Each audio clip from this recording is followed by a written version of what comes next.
In today's video, I'm going to teach you how to use Gmail filters and labels to help you manage your inbox more efficiently.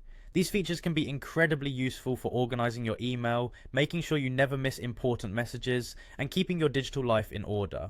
We'll work through creating labels first and then setting up filters to automatically manage incoming emails.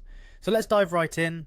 First things first, go ahead and open Gmail and log into your account. Once you're in, take a look at the left-hand sidebar which displays your email folders. Scroll all the way down until you see the More option. Click on it and a menu will expand with additional options. From this menu, you'll want to select Create New Label.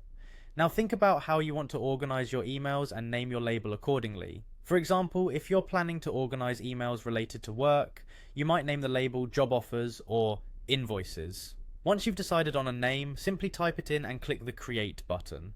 Your new label will now appear in the left-hand menu, ready to be applied to your emails manually or automatically when we set up a filter. Next, let's move on to creating a filter. At the top of your Gmail screen, you'll see the search bar. Towards the right end of this bar, there's a small down arrow which is the Show Search Options button. Click this and you'll be presented with various criteria fields that you can use to specify exactly which emails you want your filter to catch. Begin by filling in these criteria fields. You might want to filter emails from a specific sender, so input their email address in the From field. Additionally, you can specify keywords in the subject field to further narrow down the emails you wish to filter. If there are specific phrases within the email body you're targeting, use the Has the Words field. You can even set a size limit to filter emails larger or smaller than a specific size.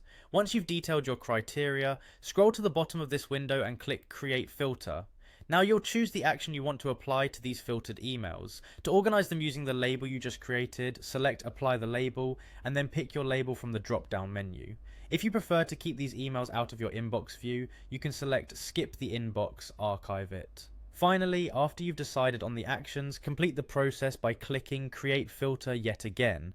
And there you have it, you've successfully set up a Gmail filter that will automatically organize incoming emails using the label you created. With these tools at your disposal, managing your inbox becomes a breeze, allowing you to focus on what's truly important. Thanks for watching and happy organizing.